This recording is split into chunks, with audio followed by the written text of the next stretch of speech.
Je pense que le message principal dans cette période électorale, c'est qu'ils prennent la parole et qu'ils puissent aller voir l'ensemble de nos dirigeants, l'ensemble de nos parlementaires, de nos sénateurs pour expliquer la réalité de la vie en entreprise. Je pense que c'est le sujet principal parce que nous, organisation patronale, MEDEF, on a fait notre travail, c'est-à-dire d'élaborer les doctrines et maintenant c'est aux entrepreneurs d'expliquer la réalité de la pénibilité, de la simplification et de la baisse des charges qui devient une priorité pour nous.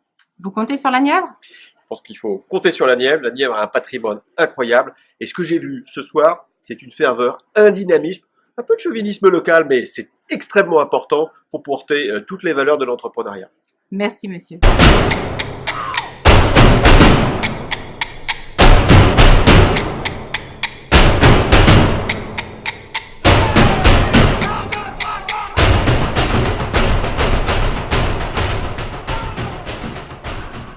Je reprendrai très simplement, en fait, comme toutes les entreprises, un allègement au niveau des charges. Voilà, parce qu'aujourd'hui, on a le sentiment, de plus en plus, pour les petites entreprises ou les jeunes chefs d'entreprise, de travailler finalement pour payer ses charges. Voilà, d'être finalement prisonnier d'un système fiscal trop lourd qui a des conséquences, j'ai envie de dire, c'est la motivation même d'aller jusqu'au bout de son projet.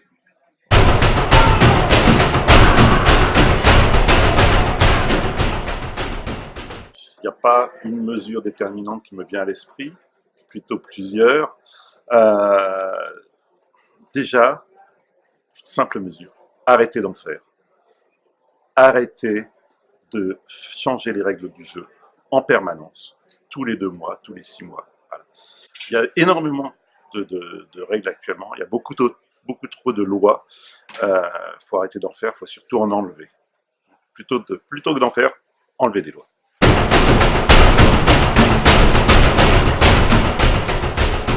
Pour moi, la mesure phare à mettre en place pour les entreprises, c'est de favoriser l'entrepreneuriat et de faire la promotion de l'entrepreneuriat auprès des jeunes et de favoriser le statut de jeunes entrepreneurs et d'étudiants entrepreneurs, de faire en sorte que l'entrepreneuriat soit appris dans les universités et dans les écoles dès le plus jeune âge.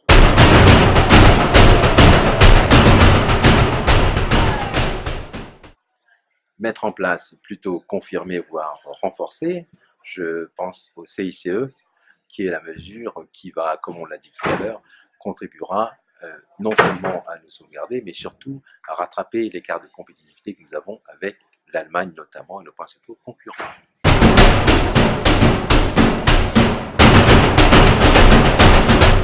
D'alléger le coût du travail pour les petites entreprises et puis de supprimer le prélèvement à la source pour les impôts qui va être une usine à gaz pour moi. Voilà.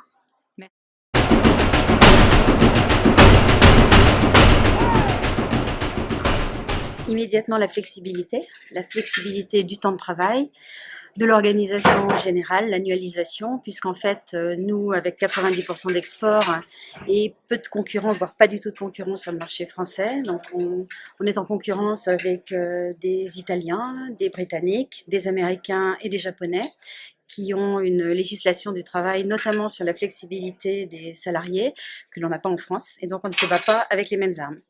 Donc pour nous, c'est un point important de pouvoir libérer les 35 heures, pouvoir faire des annualisations du temps de travail avec des périodes hautes où les salariés travailleraient plus, des périodes plus de récupération et pouvoir, si je disais un deuxième point, c'est la facilité d'embaucher, mais surtout de pouvoir licencier quand on a des baisses de charges.